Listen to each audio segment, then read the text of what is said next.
Introduction. What if your success had less to do with what you know and everything to do with how you deal with people? Have you ever walked into a room and felt out of place, unsure of what to say or how to connect? Have you seen people with half your knowledge or skill go further, faster, just because they know how to talk, connect, and influence others? You're not alone. In today's world, social intelligence is the real superpower. It's what gets you hired, trusted, remembered, and followed. It's the missing link between your potential and your success. While IQ helps you solve problems, social intelligence helps you solve people, and that's where real progress begins. Whether you want to build deeper relationships, influence more people, become unforgettable in social settings, or lead with quiet confidence, this book will give you the exact tools to do it. No fluff, no academic theory, just real practical steps to help you. Read people like a book. Speak so others want to listen. Handle tough personalities with ease. Grow your social circle naturally and feel 10x more confident in any situation. If you're tired of feeling awkward, overlooked, or misread, you're holding the solution in your hands. You're watching Book Suggest. Subscribe to our channel to get more powerful book suggestions that grow your mind and help you become 1% better every day. Chapter 1. Read the room. The most important thing in communication is hearing what isn't said. Peter Drucker, have you ever said the right thing, but at the wrong time? Or walked away from a conversation thinking, something felt off, but I don't know what? That's what happens when we don't read the room. Socially intelligent people are not just good talkers. They're better observers. They know that what's unsaid often speaks louder than what's spoken. They can enter a room, scan the environment, and sense the mood, tension, energy, and unspoken dynamics in seconds. That's not magic. It's a skill you can master, and in this chapter, you will. Why reading the room is a superpower. In a world full of noise, those who notice the signals stand out. Think about it. A job interview is not just about your resume. It's about how well you sense and match the tone. A date isn't just about chemistry. It's about whether you can notice her discomfort and shift gears. A sales meeting isn't about your pitch. It's about whether you see when your client tunes out or lights up. Reading the room. Increased emotional awareness. Better results in everything. 1. Start with energy scanning. Every room has energy, a vibe you can sense without a single word being spoken. Before you speak or even move with purpose, pause and observe. Ask yourself, what's the general mood here? Tense, excited, bored, formal, casual? Are people huddled in groups or scattered and disconnected? Who's dominating the space and who's shrinking? This mental scan takes less than 10 seconds, but gives you a massive advantage. Tip: don't walk into a room thinking, how can I impress them? Instead, think, what's happening here, and how do I align myself to it first? 2. Watch faces. Not just words. Human beings are emotional creatures. Our faces leak micro-expressions constantly. When you know what to look for, you can tell if someone is nervous but pretending to be confident, bored while nodding politely, curious even when silent, annoyed but suppressing it. Learn to observe. Eyebrow movement, raised. Surprise or interest, furrowed who confusion, mouth tension, tight lips, frustration, fake smile, lips only, real smile, includes eyes, avoidance, discomfort, locked gaze, intensity or connection. 80% of a conversation is nonverbal, so don't just listen. Look. 3. Tune in to tone and pace words. Say what someone thinks. Tone says how they feel. The same sentence can mean 5 different things depending on tone. I'm fine. I'm fine. I'm fine. I'm fine. I'm fine. Train your ear for sudden voice drops or rises, hesitation or excitement, fast talking, nervousness or eagerness, pauses, thinking, uncertainty, or emotional restraint, flat tone, disengagement. If someone's words and tone don't match, believe the tone. 4. The power of context. A socially intelligent person always asks, what's appropriate here and now? Reading the room means understanding the context. Is this a serious business meeting or a casual brainstorm? Are people tired after lunch or fired up after a win? Are they here voluntarily or under pressure? Context affects how direct or subtle your message should be, whether humor will land or backfire, whether it's time to speak up or listen more. A genius idea said at the wrong moment sounds foolish. A simple idea said at the right time sounds genius. 5. Detect tension and emotional shifts. There's a certain shift that happens when someone gets triggered, bored, or offended, even if they're silent. Learn to spot emotional shifts like arms suddenly crossed, leaning back instead of enforced laughter or sudden silence, fidgeting, looking around, checking phone. These are emotional red flags. When you sense one, don't ignore it. Acknowledge it with, did I say something off? Hey, are you okay with where this is going? Looks like I lost you. What's on your mind? Being sensitive to emotional shifts makes you instantly more likable and trustworthy. 6.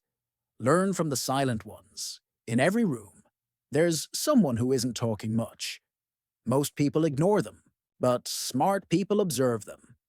Silent people often notice more. Are harder to read, can shift group dynamics if engaged correctly. If you can read and connect with the quietest person in the room, you can connect with anyone. Ask open-ended questions. Observe their reactions. Give them space to open up. This shows high-level social sensitivity. 7. Mirror without mimicking. Reading the room also means learning how to adapt without losing yourself. One powerful way is mirroring, subtly matching the other person's. Posture, energy level, speaking, pace, emotion. But here's the key. Don't mimic. Reflect. Example. If they're calm and slow-paced, lower your energy slightly. If they're excited and fast, bring a bit more enthusiasm. You're tuning in, not copying. It builds rapport faster than anything else. Common mistakes to avoid. Mistake 1. Talking too soon. Jumping into a room with your story, idea, or opinion without sensing the mood first. Fix. Observe first, then speak. Mistake 2. Ignoring vibes. Thinking. The words are enough. And ignoring discomfort, disinterest, or social tension. Fix. Trust what your gut is telling you. It's usually right. Mistake 3. Assuming everyone thinks like you. Just because you find something funny or interesting doesn't mean others do. Fix. Sense the group tone before introducing your own. Practice this. Today, here's a daily exercise that will sharpen your room reading skill like a muscle. Exercise the silent social scan. Walk into any social setting. Work, cafe, class, party. Don't speak for 3 to 5 minutes. Observe facial expressions, tone, body language, and group dynamics. Try to guess who's comfortable, who's nervous, who's faking confidence. Then talk and see if your guess was right. Do this daily for a week, and you'll be shocked at how much more socially aware you become. Final thought. People who win aren't the loudest. They're the most aware. Social intelligence doesn't start with talking. It starts with observing. By learning to read the room, you put yourself 10 steps ahead in any social setting. You make better impressions, build better relationships, and avoid unnecessary drama or failure. Most people are too busy thinking about themselves. But you're not most people anymore. You're now someone who walks into a room, picks up signals others miss, and connects at a level others only dream of. That's social intelligence. That's your edge. Chapter 2. Mirror and Match. People like people who are like them, or like how they want to be.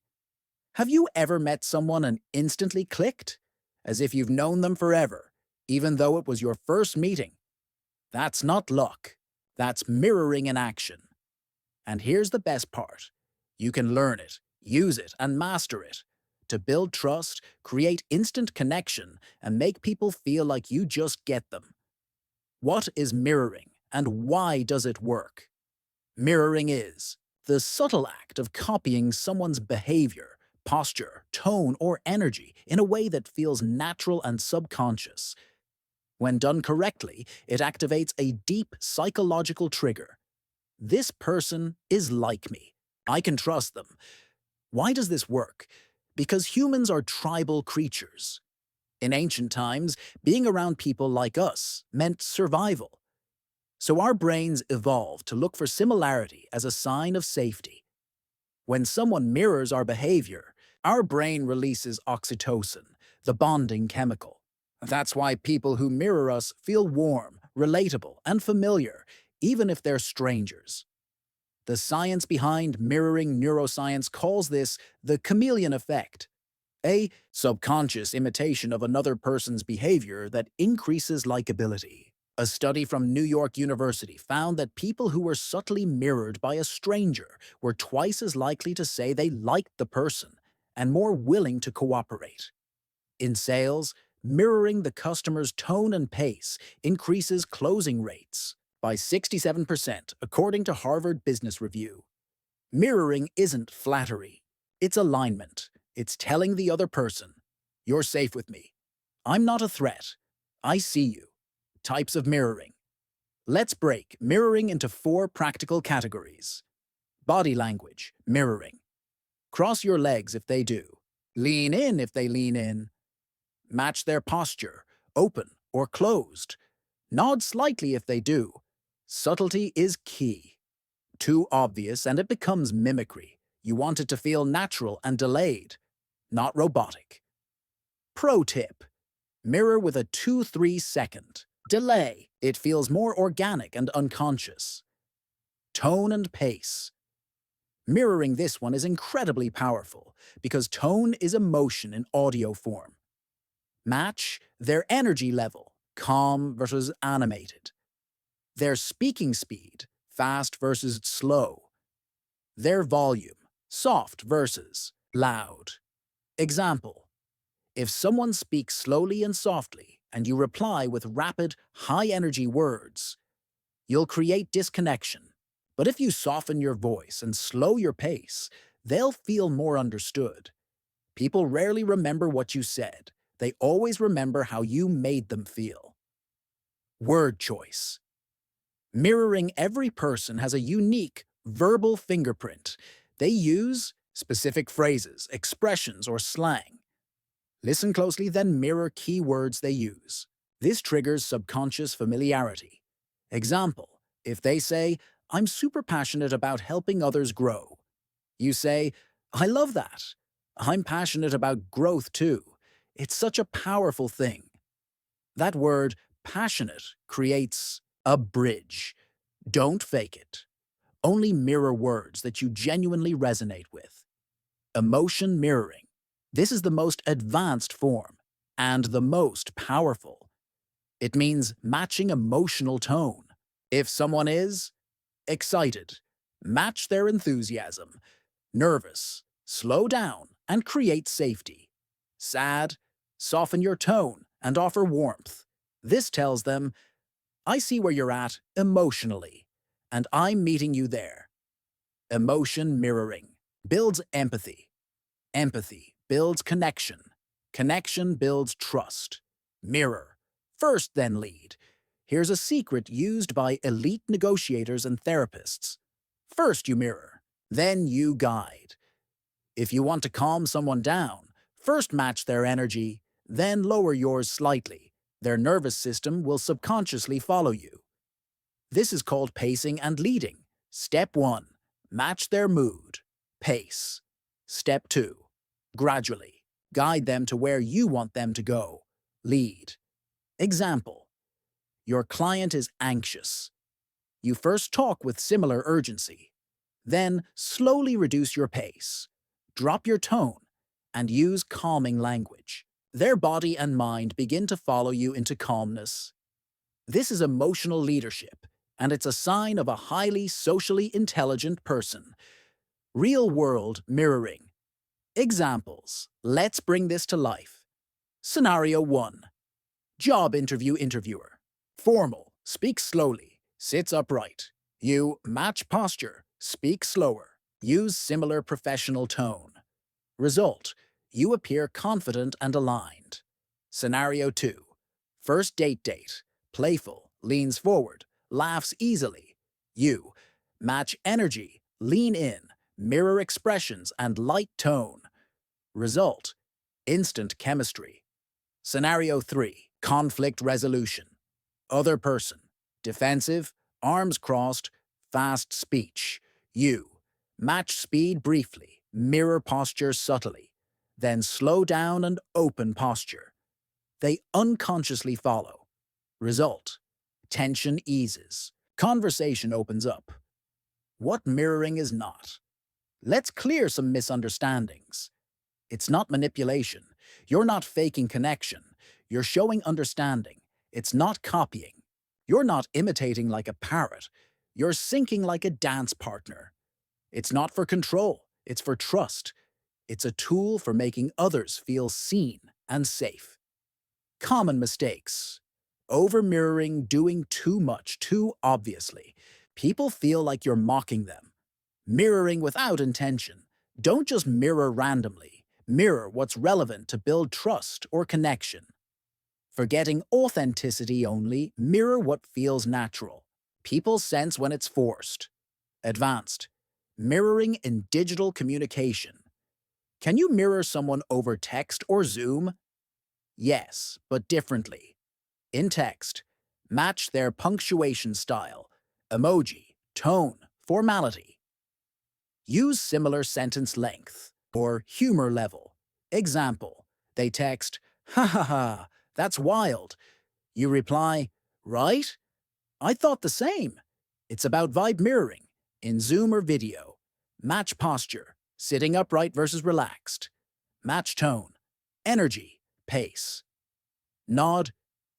When they do, maintain similar eye contact. Even virtually, humans are wired to respond to subtle mimicry. Final exercise. Master your mirror. This week, try this in 3 different real-life interactions. Step 1. Observe. Before you say anything, watch their posture, tone, and energy. Step 2. Mirror. One element. Choose just one thing to mirror: posture, pace, or tone. Step 3. Lead subtly, shift your energy, and see if they follow. Write down what you noticed. Reflect on how they responded. You'll be shocked how quickly trust builds. Final thought. Mirror to connect, not impress. The most magnetic people in the world aren't the most charismatic. They're the most attuned. They don't try to dominate the room. They blend in, first, and then gently lead with warmth and confidence. Mirroring and matching isn't about tricking people. It's about creating a moment where someone feels, "This person sees me. I feel safe with them." And that, my friend, is how trust is built in seconds. Chapter 3. Speak to influence. If you can speak well, you can lead. If you can influence with your words, you can win. Let me ask you something straight up. Have you ever walked away from a conversation thinking, "I should have said that differently"? We all have. But here's the truth. Some people walk into rooms and instantly own the moment, without shouting, showing off, or dominating. They just speak. And people lean in. Why? Because they've learned to speak to influence, not just to communicate. This chapter will show you exactly how to master the skill of verbal influence. Whether you're speaking one-on-one, pitching a client, sharing ideas at work, or even making small talk, let's dive in. Why speaking well as a superpower. Words are your greatest tool for inspiring trust, earning respect, building influence, closing deals, leading teams, attracting opportunities. Most people think speaking is about sounding smart. Wrong. Influential speaking is about making people feel understood, seen, and moved. To think, feel, or act differently. This is the heart of social intelligence, the three pillars of influential speaking. If you want your words to land, stick, and inspire action, you must master. Tone. Your how matters more than your what. Timing, when you speak, can be more powerful than how much. Words. The right words can light a fire or kill a conversation. Let's break these down. 1. Master your tone. Emotion is everything. People don't hear your words. They feel your tone. In fact, according to a UCLA study, 7% of meaning comes from words, 38% from tone of voice, 55% from body language. That 38%, it's your emotional delivery system. Think about it. A warm tone makes people feel safe. A flat tone makes people feel disrespected. A sarcastic tone breaks trust. How to improve your tone? Instantly. Smile while you speak, even on the phone. Your voice warms up naturally. Lower your tone slightly. Deeper tones signal confidence. Pause often. It shows calm authority and gives weight to your words. Match emotion to message. Excited when enthusiastic. Calm when serious. Mini exercise. Record yourself saying the same sentence in 3 different tones: curious, assertive, and doubtful. Notice how each changes the meaning. 2. Timing is influence. Know when to speak. Ever noticed how confident people don't rush to speak? They wait. They listen. They speak when the moment is right. This isn't an accident. It's timing mastery. Powerful speakers know when to hold silence. It builds suspense. When to pause, to let a point sink in. When to wait, to observe and respond. Silence is not awkward. Silence is power, if you know how to hold it. Pro tip. Before responding, breathe in for 2 seconds. This gives your brain time to process and shows you're composed. Great timing isn't about fast replies. It's about intentional speech. 3. Use words that connect and convert. Here's a brutal truth. People don't remember most of what you say, but they always remember how your words made them feel. So what kind of words influence? Use these 4 categories of high-impact language. AA. Empathy words. Show people you see and feel what they feel. That sounds frustrating. I totally get why you'd feel that way. That must be exciting. Empathy unlocks trust. DA. Authority. Phrases signal that you speak from wisdom or experience. What I've found is, here's what usually works. In my experience, it positions you as a calm, trusted voice, not just another opinion. Inspiring words. These are energy-charged words that spark movement. Let's build. Imagine if the opportunity here is these light fires in people's minds.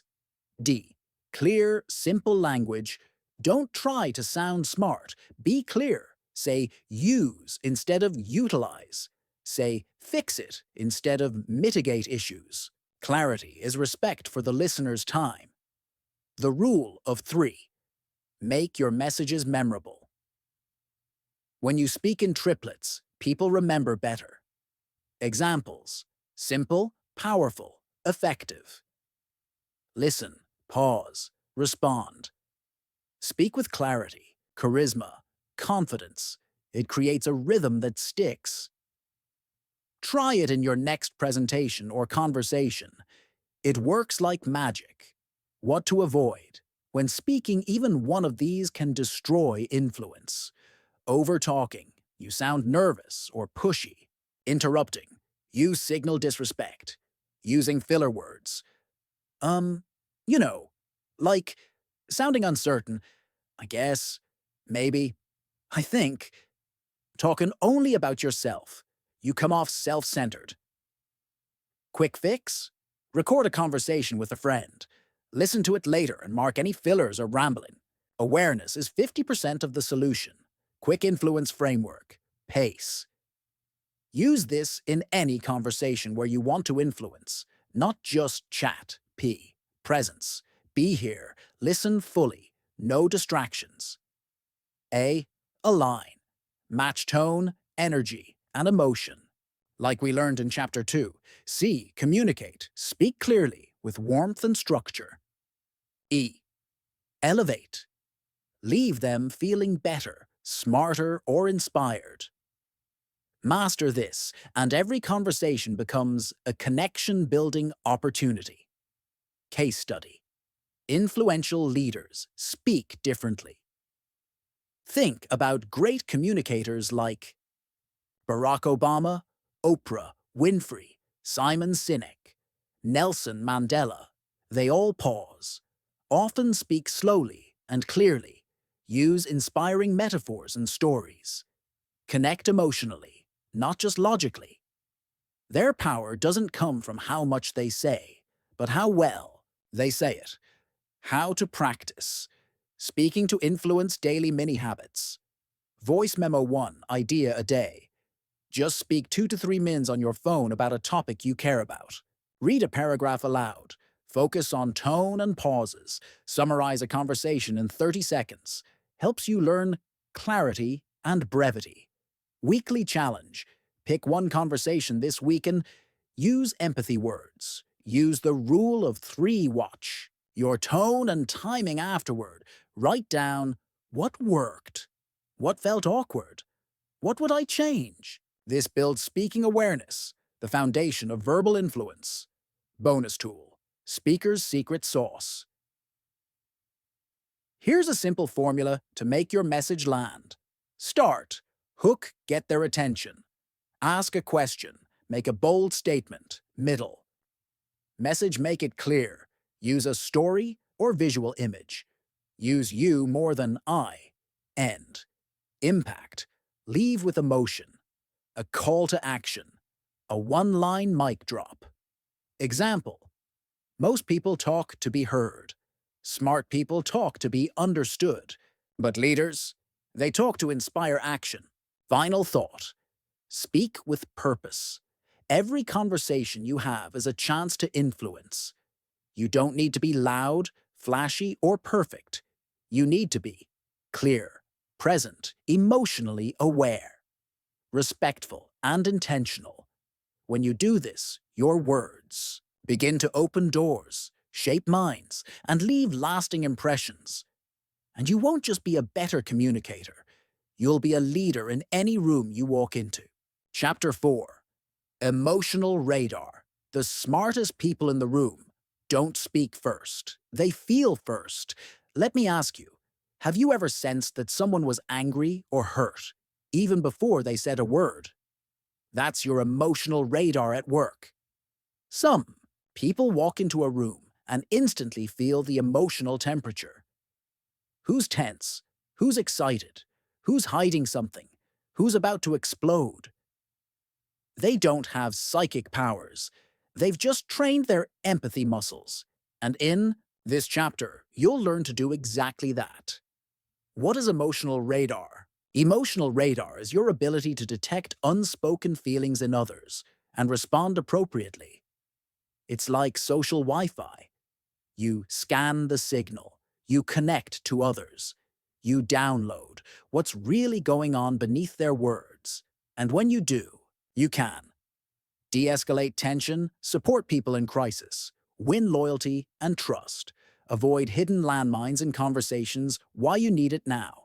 More than ever in a world of text messages, surface-level replies, busy conversations, most people only hear what's said, not what's meant. That's why emotionally intelligent people stand out like gold. They're present, aware, and calm under pressure. In fact, Harvard Business Review says, the number one skill of great leaders is the ability to read and respond to emotion. So, whether you want to be a better partner, lead your team, navigate family conflicts, or become the friend everyone trusts, this chapter will be your turning point. The 3 levels of emotional radar. Let's break it down. To activate your emotional radar, you need to pay attention on 3 levels. Words. What are they saying? Tone. How are they saying it? Body language. What are they not saying? Level 1. The words.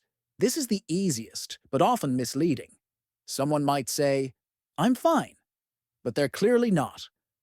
It's whatever, but they're hurt. It doesn't matter. But it really does. So don't stop at words. Go deeper. Level 2.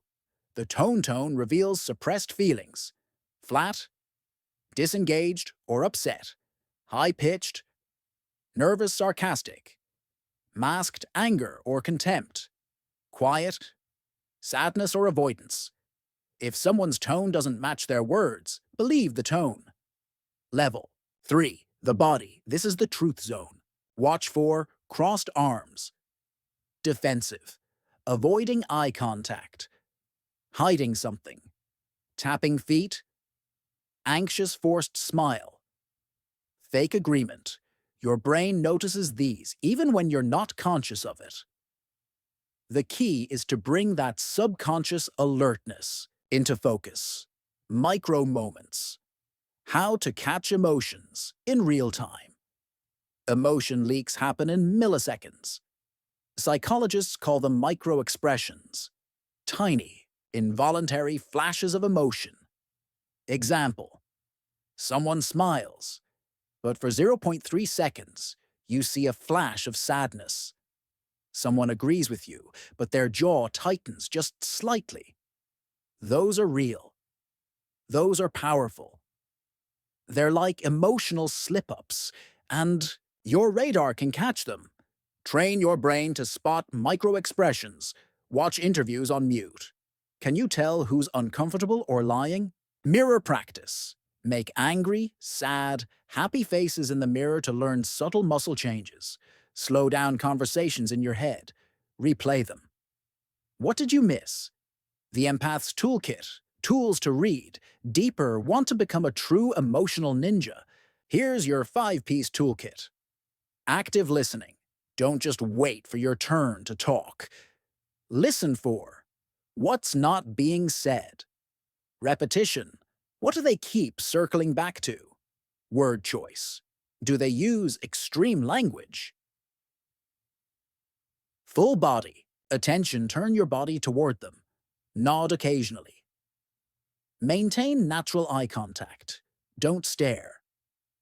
This signals, I see you, I'm with you. 3. Reflective feedback. Use statements like, it sounds like you're frustrated with, that must have been disappointing. So what I'm hearing is, you're not solving, you're reflecting, and that builds trust. Check the energy, not just the words. Sometimes a room feels off. That's emotional energy. Pay attention to. Vibes during meetings. Sudden silences. Group mood shifts. You'll start to detect group emotions too. Ask the right questions. Great emotional radar users ask, how did that make you feel? What are you most worried about right now? What's really bothering you about this? These open the floodgates. They say, you're safe to share. Example. Emotional radar in action. Imagine this scenario. You're leading a team. One person, Rafiq, always shows up late. When asked, he says, "I've just been busy. Nothing serious." Most people would scold or ignore it. But your radar picks up. Flat tone, no eye contact, shoulders hunched. You ask gently, "Hey, everything okay outside of work? You've seemed a little low lately." He pauses, sighs, and says, "My mom's in the hospital. I didn't want to bother anyone with it." Boom. You didn't just fix a punctuality issue. You built a deeper connection by detecting what wasn't said. That's emotional radar. What happens when you ignore emotional cues? Here's what happens when you don't use your radar. You miss when friends are in pain. You escalate fights unnecessarily. You damage trust by saying the wrong thing. You lose influence because people think you don't get them. In contrast, emotional radar gives you relationship X-ray vision. You'll sense when your partner is pretending they're okay, your coworker is hiding burnout, your client is about to quit, your friend is asking for help. Without asking, the science. Why emotional sensitivity? Social power. A study by Daniel Goleman, author of Emotional Intelligence, found that people with high emotional awareness earn 40% more in their careers, regardless of education or technical skills. Why? Because people trust them, follow them, open up to them, feel safe with them. It's not about being nice. It's about being tuned in. Practice plan. Build emotional radar weekly. Here's your 3-step practice plan. Daily check-ins. 5 mins day. Reflect on, who did I talk to today? Did I miss any emotional cues? What tone or body language stood out? Weekly radar challenge. Pick 1 day a week to go full radar. Focus 100% on others' tone, body, and energy. Ask 3 emotion-focused questions. Journal what you noticed. Emotion, vocabulary expansion. Most people only know happy, sad, angry, tired. You'll go deeper. Learn to recognize words like frustrated, insecure, ashamed, proud, conflicted. The more precise your emotional vocabulary, the sharper your radar becomes. Bonus: emotional radar. Starts with you can't read others if you're emotionally blind to yourself. So ask, what am I feeling right now? What triggered that feeling? How can I express this better? When you know your own signals, you'll spot them in others faster. Self-awareness is the radar battery pack. Final words: feel first, speak second. You've learned how to detect emotional undercurrents, respond with empathy, avoid misfires in communication, build powerful emotional trust. This is more than a skill. It's a superpower. Because in a world that's always talking, the person who listens and feels wins. Chapter 5. Handle tough people. Don't try to win over difficult people. Learn to master your energy around them. Let's be honest, some people are just hard to deal with. The arrogant boss, the manipulative co-worker, the constantly negative friend, the in-laws who always find fault, the "I'm always right" guy on your team. They test your patience, drain your energy, hijack your mood. But here's the truth.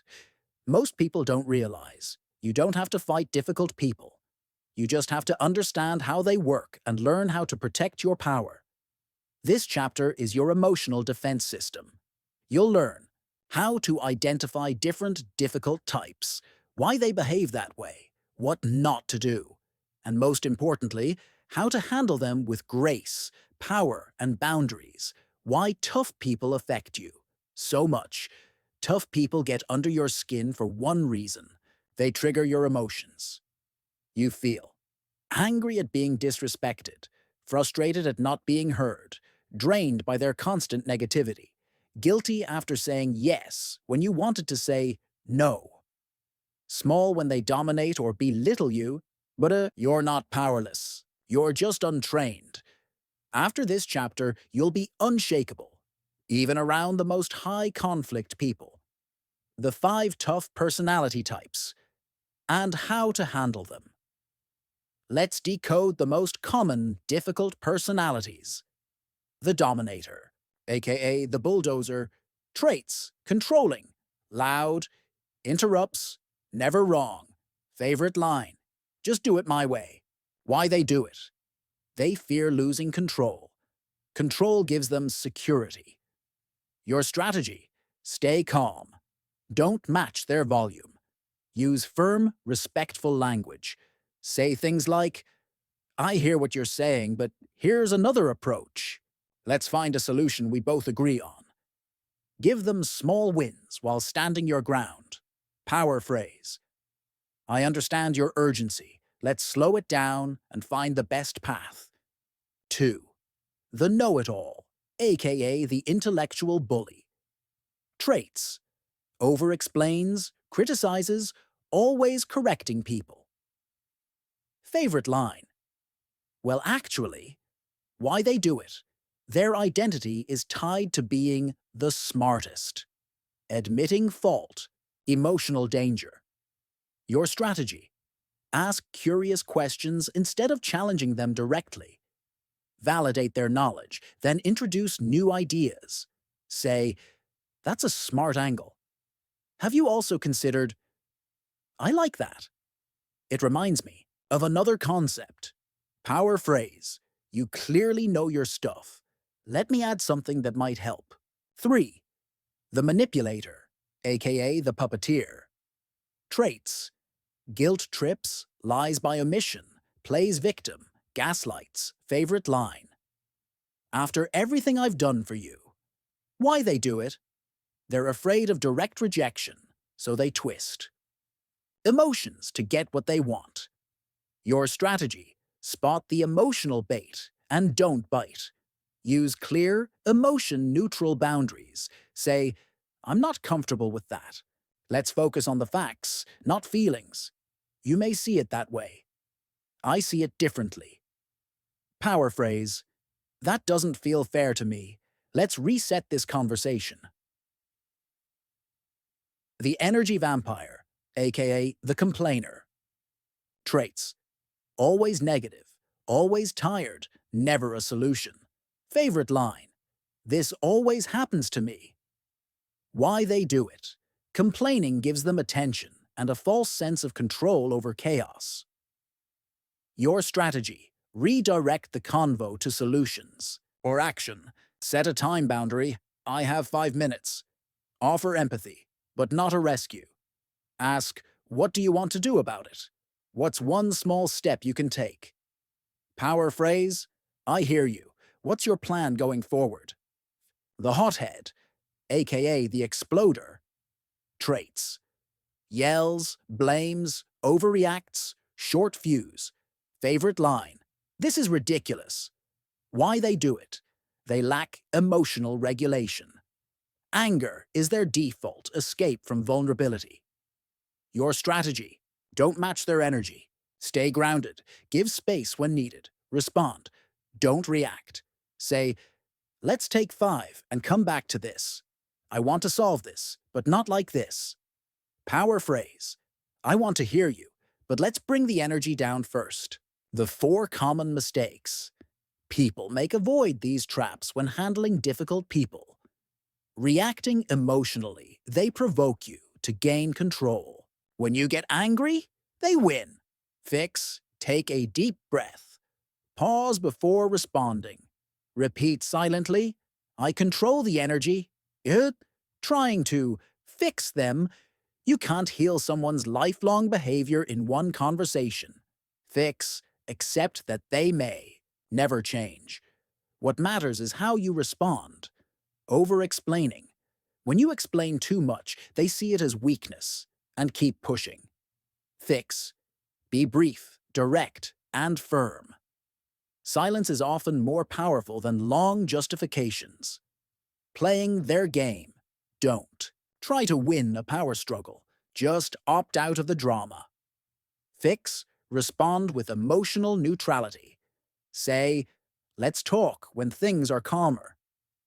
Your energy is your greatest tool. Tough people thrive on chaos. Your job is to be the calm in the storm. Here's how. To stay grounded. Detach emotionally.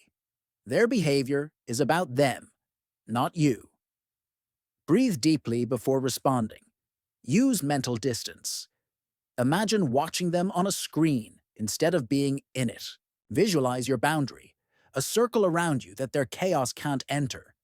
Repeat to yourself, I control the energy. They can't drag me into theirs.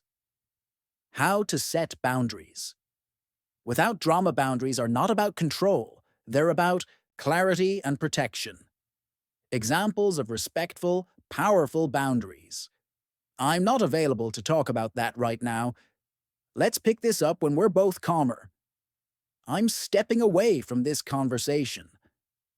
I'm happy to help, but only if we can keep it respectful. That doesn't work for me. Pro tip, the fewer words, the more powerful the boundary. The golden rule of difficult people. Don't take it personally, even when it feels personal. Tough people treat everyone like this. You're not the cause. You're the current target. Remember, you are not responsible for fixing them. You are not a villain for saying no. You are not weak for choosing peace over drama. Case study. Handling a difficult colleague. Scenario. You work with someone who always takes credit, never apologizes, and undermines you in meetings. Old you. Gets mad, rants to others, feels drained and unappreciated. New you. Post-chapter. Names. The behavior privately. I noticed my input wasn't acknowledged in the meeting. Uses firm tone. It's important to me that contributions are recognized fairly. Keeps records of your work. Doesn't gossip or engage emotionally. Maintains energy boundaries. Outcome? You stay respected, professional, and in control. Practice plan. Build your tough people muscles. Here's how to build this skill over time. Emotional journal, 10 mins week. Write, who triggered me this week? What emotion did I feel? How could I have responded better? Boundary rehearsals, practice saying no or setting limits in the mirror. Use tone, posture, and eye contact. Create a personal code. Write your rules. For example, I don't argue with people who yell. I don't explain myself twice. I prioritize my peace. Final thought. The person who controls their energy, controls the room. You'll always meet difficult people. They'll always test your patience, push your limits, and challenge your self-worth. But now you know the secret. You don't need to change them. You only need to manage you, and that's real power. Action step. This week, pick one tough person in your life and apply. One emotional response shift. One boundary. One energy reset. Watch how quickly the dynamic changes when you show up differently. Chapter 6. Social Power. Habits. Daily practices to sharpen your social intelligence and grow your network. Value. You become magnetic, respected, and socially smart. Consistently. In this digital age where personal connections are the foundation of success in almost every area of life, the ability to influence, connect, and be remembered is more important than ever. Social power doesn't just come from knowing the right people. It comes from knowing how to be the right person in any social environment. It's about mastering the little habits that, when practiced consistently, give you an edge in your relationships, personal life, and professional endeavors. This chapter is about the small, everyday actions that compound over time to sharpen your social intelligence and establish a reputation for being magnetic, respected, and socially smart. If you've ever wondered how some people seem to move through life with ease, building relationships wherever they go, this chapter will reveal the daily practices that make it happen. These habits will not only improve your ability to network effectively, but will also help you craft a persona that naturally draws others to you. Create a winning morning routine for social mastery success, and your social life begins before you even interact with anyone. The way you start your day sets the tone for how you engage with others. Morning routines are often overlooked when it comes to building social intelligence, but they lay the foundation for all of your interactions throughout the day. When you wake up, your mind and body are like a blank slate. Setting up a morning routine that primes you for positive, engaging interactions is crucial. Start with a moment of gratitude. This simple habit will not only improve your mood, but also elevate your ability to connect with others. When you feel thankful for your life, your work, and the people around you, your energy becomes magnetic. From there, spend 5 to 10 minutes visualizing the social interactions you'll have during the day. Imagine yourself making a powerful first impression, asking great questions, and leaving others feeling inspired and understood. By visualizing success in social situations, you start to rewire your brain to approach them with confidence. A morning routine centered on positivity and intention enhances your emotional resilience throughout the day.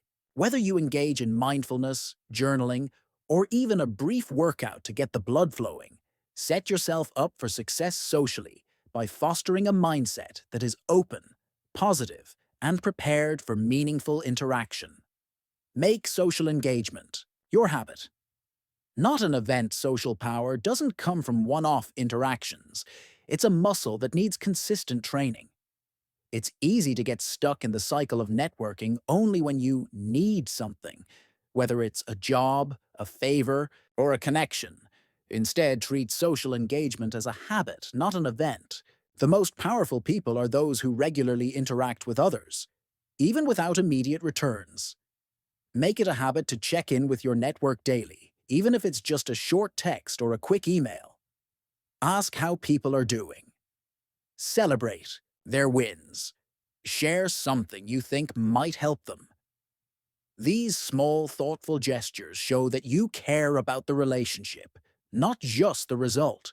You'll be amazed at how these interactions multiply, leading to stronger relationships, deeper trust, and more opportunities when you need them. Every day, find someone to connect with, whether it's a colleague, an old friend, or a new acquaintance. Don't wait for big events or opportunities to remind people you exist. Stay present in their lives consistently, and they'll start to see you as a part of their social world. Deepen conversations with powerful questions. Most people ask shallow, surface-level questions. How are you? What do you do? But the most respected and influential people ask questions that invite depth and openness. Social power isn't about talking, it's about listening and drawing out deeper insights from others. Practice asking powerful, open-ended questions. These should focus on a person's passions, goals, or challenges. Questions like, what's the most exciting thing you're working on right now? What's something you've learned recently that has changed your perspective? What do you find most rewarding about your work or life? These questions invite reflection and often lead to more interesting, intimate conversations. They make the other person feel like you truly care about who they are, not just what they can do for you. The ability to ask questions that allow people to express their values and motivations is one of the key skills of a socially intelligent individual. Over time, you'll develop a reputation for being a great conversationalist. People will look forward to talking with you because you offer them an opportunity to open up and share something real. And as you dig deeper in conversations, you'll find that you learn more about others and yourself. Master the art of giving without expecting return. Giving is an essential element of social power. But here's the catch. True social power comes when you give without expecting anything in return. Most people give because they hope to get something in exchange, whether it's a favor, an opportunity, or a compliment. But when you give just to give, when you genuinely want to help or add value, you create a sense of goodwill and trust that can't be faked. Start small. Offer your help without being asked. Share a resource that you think might be helpful to someone. Introduce two people who you think would benefit from knowing each other. These actions may seem small, but over time, they cultivate a reputation for generosity and authenticity. And here's the magic of it. When you give without expecting a return, the universe has a funny way of ensuring that you receive more than you could have imagined. People feel indebted to your kindness and will often go out of their way to return the favor, but you should never expect it. This creates a positive feedback loop that strengthens your social circle and builds trust. Build a strong personal brand with consistency. People are drawn to those who present themselves consistently. Whether it's your online persona or your real-life interactions, consistency builds trust. When people know what to expect from you, they feel more comfortable and secure in their relationship with you. This is why social power is as much about maintaining your reputation as it is about forging new connections. Start by defining your values and personal brand. Who do you want to be in the eyes of others? What are your guiding principles? When you know this, you can consistently show up as that person in every interaction. For example, if one of your values is transparency, be open in your communication. If you value service, look for ways to contribute to the well-being of others. Maintaining consistency in your social behavior helps others know who you are, what you stand for, and why they should trust you. Over time, your personal brand becomes a magnet for people who resonate with your values and identity. The power of active listening. Listening is the cornerstone of any powerful social interaction. Yet most people are poor listeners. They listen just enough to respond, but they don't truly hear what the other person is saying. Active listening is the ability to listen intently, reflect back what the person is saying, and demonstrate that you are fully engaged. To practice active listening, focus on making the other person feel heard. This means maintaining eye contact, nodding, and asking clarifying questions. After the person speaks, reflect back their thoughts by saying something like, "So what you're saying is," or "I can understand why that would be important to you." This simple technique shows that you value their perspective, which instantly builds rapport. Active listening is one of the most underrated yet powerful habits of socially intelligent people. When you listen deeply, people feel validated and understood, which leads to stronger relationships and deeper connections. Use nonverbal communication to your advantage. Nonverbal communication, body language, facial expressions, and tone of voice makes up the majority of how we communicate. Socially intelligent people are acutely aware of their nonverbal cues and use them to enhance their message. For example, when you enter a room, your posture says everything before you even open your mouth. A confident stance, with shoulders back and a relaxed posture, signals that you are approachable and assured. Equally important is the ability to read others' nonverbal cues. Pay attention to how people are standing, their eye contact, and their tone of voice. Are they feeling comfortable? Are they engaged in the conversation? These subtle cues will tell you a lot about how to interact with them in that moment. By fine-tuning your nonverbal communication and becoming aware of others, you develop the ability to influence the emotional tone of a conversation, making you more socially adept and intuitive. Cultivate patience in relationships. Building strong social bonds takes time.